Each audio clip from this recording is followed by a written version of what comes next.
Mom's hospital seizure. While living in Alabama over 7 years ago, my mom lived in the main house on the farm, and I was remodeling the original homestead while living in it. She found herself alone in the big house and was having a medical emergency.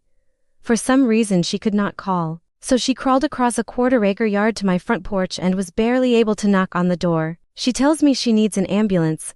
Something was wrong. She hadn't ever felt like this before. Weekend out of the blue. I had a terrible attitude about this, as my mom is known for her theatrical hysterics for attention, and I had a full day scheduled of stuff I was looking forward to doing. While waiting in a room, her heart was being monitored. They eventually gave her some nitroglycerin for her heart. But we were still in the air, waiting for hours and hours and hours. She is being watched by nurses in another room. She tells me 3 times, I have a bad feeling about this. They are going to let me die. I kept saying no and not to worry. She was so sure she was going to die that she made out her last will and test ament on a napkin. She just knew they were not going to help her. As I'm pacing with Anne, I don't have time for this crap attitude. My mom is getting worse. She can't explain to me what she is feeling. She just knows something is wrong. At this point my attitude is more of concern. Now I'm getting mad at how long the emergency staff are taking to figure out what's wrong. She's never spoke like that before. She usually trusts the medical staff without question. She then starts to ask me why is she seeing her mother, who she knows is deceased and shouldn't be standing to the right of the bed. This bothers her and she keeps asking why is my mama here. I try to reassure her that I can't see grandma, she is not in the room with us. Then she starts to shake uncontrollably.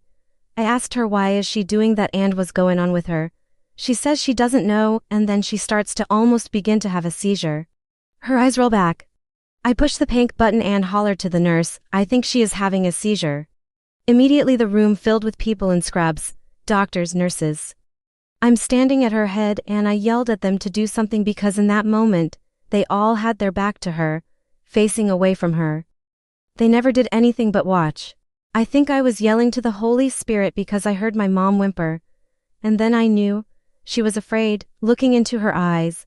I knew she was not seeing Anne was in total darkness. My mind told me to ground her to hear Anne now, not to let her slip too far into the darkness, and I didn't want her to think she was alone.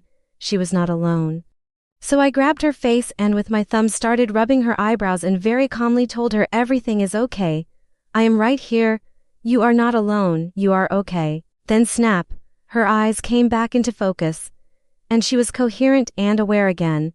Then the beeping monitors seemed to stop, and her heart rate and everything slammed back to normal. I immediately backed away and told them okay, go ahead and give her the medicine. And the doctors and nurses said, why, she's fine. Then the doctors and nurses present started asking me how did you do that? Does she have many seizures? Blah blah. To which I answered she's never had a seizure. They told me she's okay, you did that, there is nothing they needed to do. She was perfectly back to normal. Then the doctors start asking her why she was doing that. To me it's like they were trying to raise her blood pressure again. It felt like an interrogation. Although this infuriated me, I knew. To be honest, he was asking out of not knowing what to say.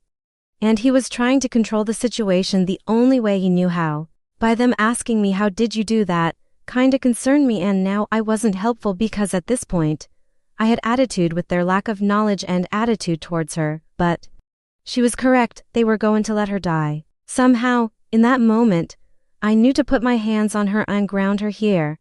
Maybe this will work for other scenarios that the medical staff can learn from.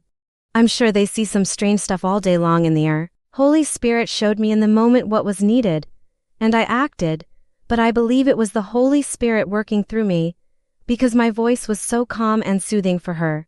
And when the doctors and nurses started asking me questions, my voice was shaking. This is the power of healing that Jesus Christ gives to us. Everyone can do this. Lol, a memory I just had while writing this was, I had given my mom the Heimlich maneuver in a Taco Bell one day. And my daughter was shocked how I could just calmly sit back down and continue eating like nothing happened. I don't know, you just do in that moment. Power of being raised Gen X perhaps, lol, it's God. It's always God.